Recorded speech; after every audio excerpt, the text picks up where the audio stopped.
Bismillahirrahmanirrahim. Assalamualaikum warahmatullahi wabarakatuh. Izin mempresentasikan dari kelompok 8 anak. Ini akan menjelaskan tentang pendidikan sosial kemasyarakatan dalam Quran surah Ali Imran ayat 103, Ali Imran ayat 112, dan surah Al-Maidah ayat 2. Kami beranggotakan 4 kelompok. Yang pertama di samping kanan saya ada Mas Azaz, di samping kiri saya ada Mas Aldi Mardiansyah. Yang pertama, materi pertama ialah pengertian pendidikan sosial kemasyarakatan yang akan langsung dijelaskan oleh Mas Azaz.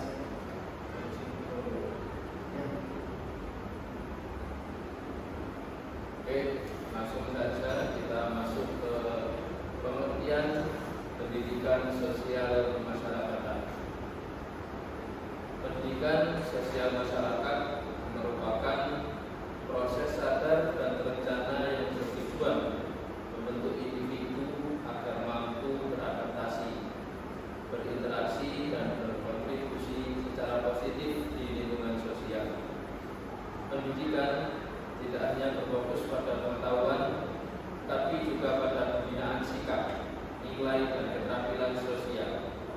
Melalui pendidikan sosial, manusia diarahkan menjadi makhluk sosial yang bertanggung jawab, mampu bekerja sama, serta menjunjung norma dan etika dalam kehidupan bermasyarakat. Pendidikan sosial masyarakat ini adalah proses sadar diri dan terencana yang bertujuan untuk membentuk manusia agar mampu hidup, berinteraksi, dan berperan aktif secara positif di tengah kehidupan sosial.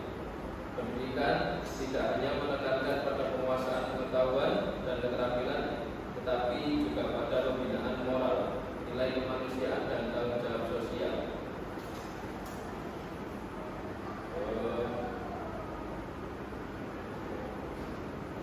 Dari uraian di atas, pendidikan sosial kemasyarakatan menjadi sangat penting dan diperlukan dalam membangun masyarakat yang sadar akan lingkungan sekitarnya.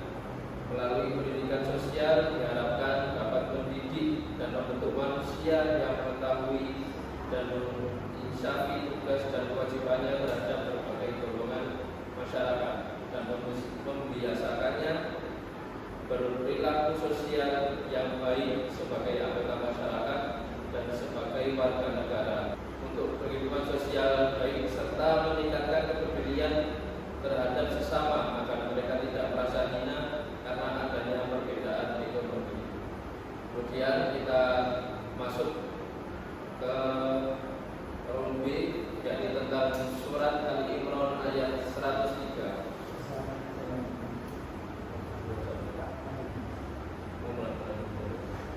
Baik, saya akan melanjutkan pembahasan yang awal tadi sudah disampaikan oleh Mas Azaz. Yang poin B, surah Al-Imran ayat 103 yang berbunyi, A'udzu billahi minasy syaithanir rajim. Wa'tasimu bihablillahi jami'an wa la tafarraqu wadhkuru ni'matallahi 'alaikum id kuntum a'da'an fa'alafa baina qulubikum fa asbahtum bi ni'matihi ikhwana kuntum 'ala shafa hufratin minan nar fa'anqadhakum minha kadzalika yubayyinu Allahu lakum ayatihi la'allakum tahtadun. Yang artinya, dan berpegang teguhlah kamu semua kepada tali agama Allah, dan janganlah kamu bercerai-berai, dan ingatlah akan nikmat Allah kepadamu ketika kamu dulu masa jahiliyah bermusuh-musuhan, maka Allah mempersatukan hatimu lalu menjadikan kamu karena nikmat Allah orang-orang yang bersaudara, dan kamu telah berada di tepi jurang neraka. Kemudian Allah menyelamatkan kamu daripadanya. Demikianlah Allah menerangkan ayatnya kepadamu agar kamu mendapat petunjuk. Dalam tafsir Ibnu Katsir yang berbunyi wa'tasimu bihablillahi jami'an wa la tafarraqu, dan berpeganglah kamu semuanya kepada tali agama Allah, dan janganlah kalian bercerai-berai. Menurut suatu pendapat, yang dimaksud dengan hablillah ialah bihablillah ialah janji Allah, seperti yang disebutkan dalam ayat selanjutnya, yaitu Quribat alaihimud dillatu ayyama tuqifu illa bihablin minallahi wa hablin minan nas, yang artinya mereka diliputi kehinaan di mana saja mereka berada, kecuali jika mereka berpegang kepada tali agama Allah dan tali perjanjian dengan manusia. Quran Surah Al-Ma'idah ayat 112. Pendapat lain yang dimaksud adalah Al-Quran seperti yang disebutkan dalam hadis Al-Harith Al-Ahwar dari sahabat Ali secara marfu' tentang sifat Al-Quran, yaitu yang berbunyi Al-Quran ialah tali Allah yang kuat dan jalannya yang lurus.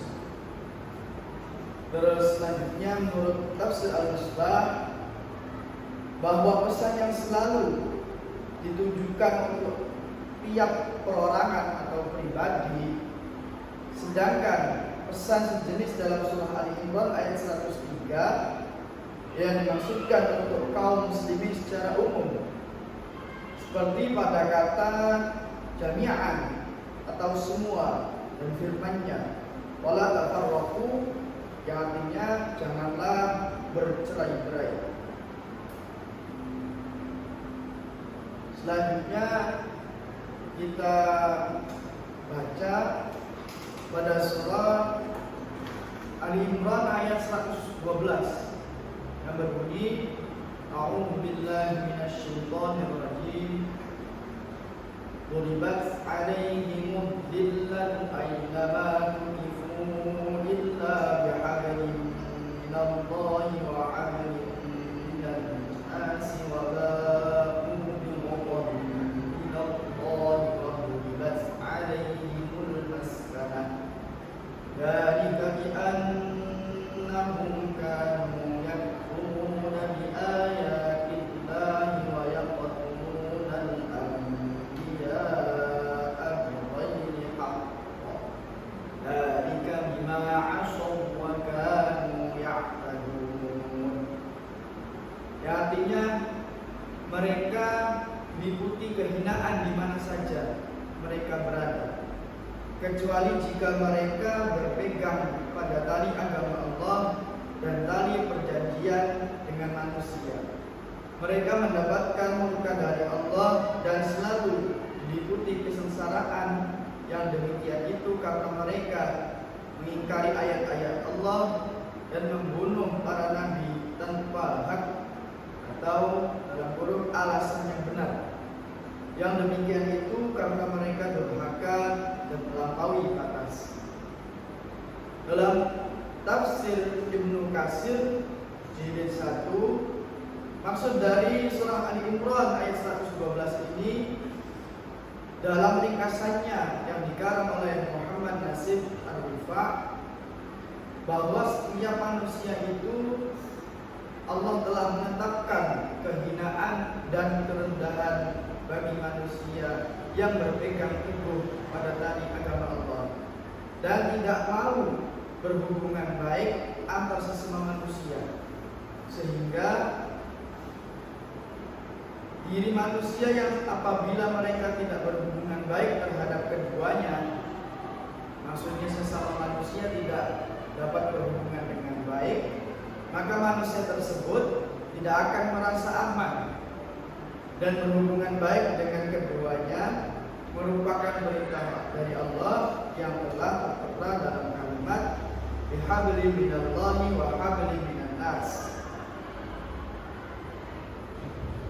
Dalam tafsir Al-Misbah pada surat Ali Imran ayat 112, menurut Muhammad Quraish Shihab atau Prof. Quraish Shihab, yang dapat menemukan keserasian dengan konsep pendidikan humanis dalam proses belajar mengajar PAI atau pendidikan agama Islam terdapat dalam arti humanis yang dikatakan oleh para ahli barat pada waktu itu, yakni membutuhkan manusia atau menjadikan manusia sebagai Tuhannya. Dengan arti tersebut, dalam Islam telah dijelaskan bahwa siapa saja yang mempersekutukan Allah dengan sesuatu yang lain, terutama dengan nama manusia yang sebenarnya, maka orang tersebut adalah orang musyrik atau orang yang keluar dari agama Islam karena telah mempersamakan Allah dengan ciptaannya. Musyrik yang dijelaskan atau dikatakan sebagai orang Yahudi alasannya karena dikatakan Yahudi tersebut telah dijelaskan dalam tafsir di sini telah mendarah daging dan membudaya serta jadi acuan utama untuk menghancurkan umat Islam. Dan dikatakan juga dalam tafsir ini bahwa kaum Yahudi itu Allah telah menetapkan kehinaan dan kemurkaan dari Allah Subhanahu wa taala. Terus selanjutnya dalam surah Al-Maidah ayat 2 yang akan dijelaskan oleh kita Mas Andi.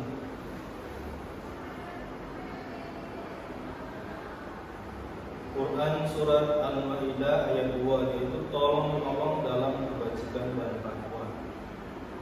Berikut ayatnya. Bismillahirrahmanirrahim.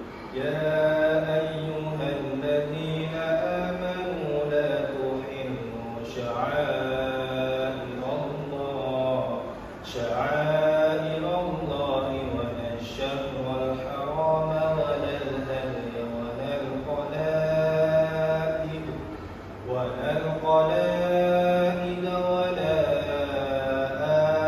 amin al-bait al-haram wa la amin al-bait al-haram yattaquna fadlan min rabbihim wa ridwana wa idza halaltum fasṭadu wa la yajrimannakum sha'anu qaumin an saddukum 'anil masjidil haram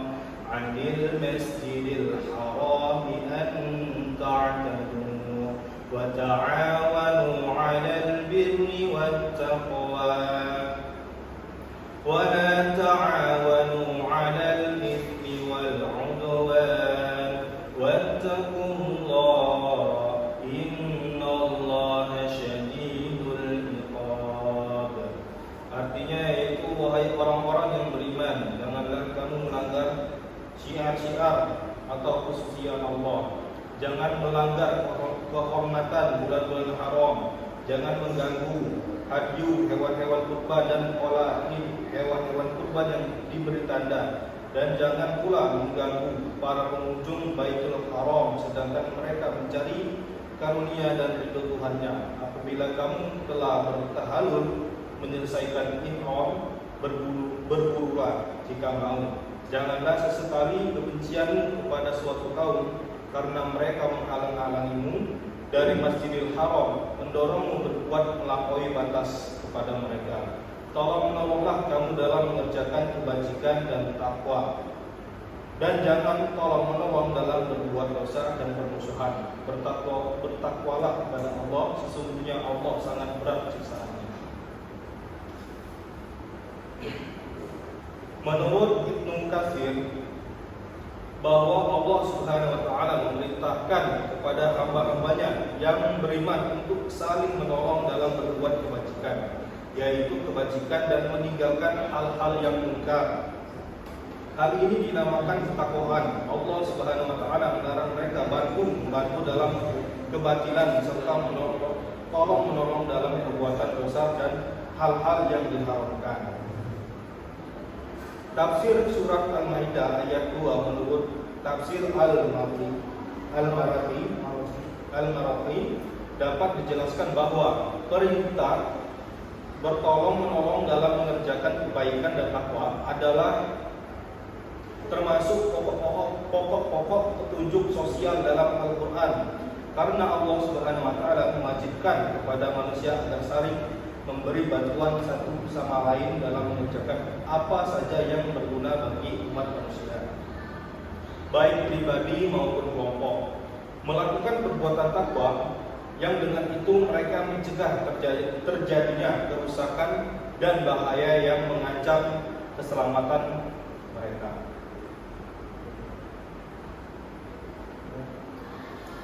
Terus terakhir kesimpulan akan dijelaskan oleh Mas Ansen.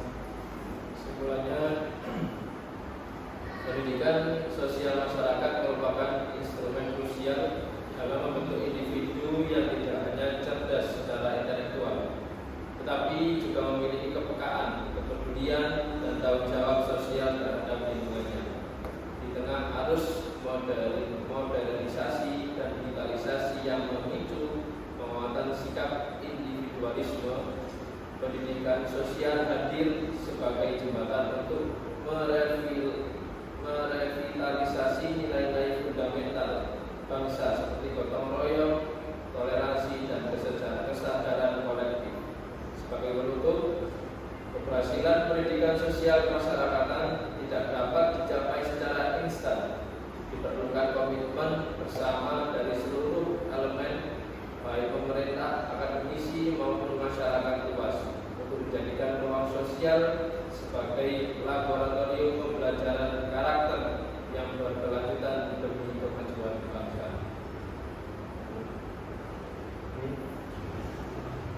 Jadi ini penjelasan presentasi dari kelompok kami, kelompok 4, tentang materi surah Al-Imran ayat 103, Quran surah Al-Imran ayat 112, dan Quran surah Al-Maidah ayat 2, itu yang berjudul pendidikan sosial kemasyarakatan. Cukup sekian dari kelompok kami, kurang lebih